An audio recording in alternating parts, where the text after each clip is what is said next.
మొన్న యమలీల సినిమాల తోటరాముని డైలాగ్తోని ఓ వార్త చెప్పిన యాదుందా? అరే గదేనుల్లా షెల్లికి పెళ్ళి జరగాలి మళ్ళీ మళ్ళీ అని డైలాగ్ చెప్పిన చూడండి. యాదకొచ్చింది కదా.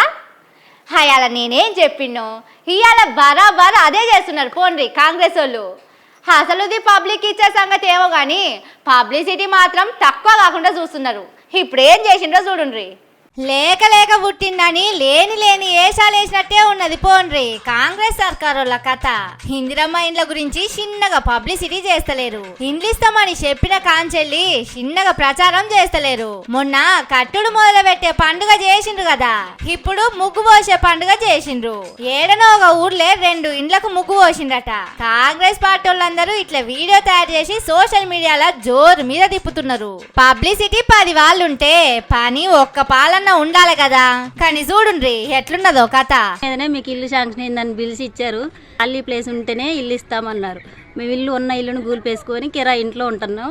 తర్వాత 3వ లిస్టులో ఉంది, టైం పట్టుద్ది, ఇప్పుడు రాదంటున్నారు.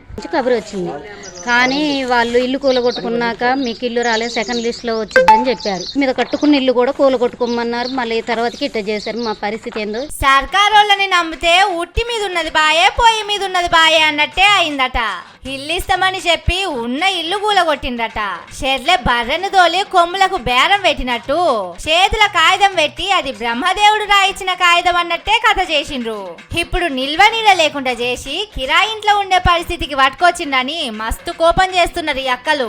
ఖమ్మం జిల్లాలో అయింది ఇట్లా. 3 మంత్రులున్నారు, మాకేం తక్కువ అని అనుకున్నట్టున్నారు. కానీ కాంగ్రెస్ వాళ్ళను రేవంత్ సార్ను కూడా అనటానికి లేదుల్లా.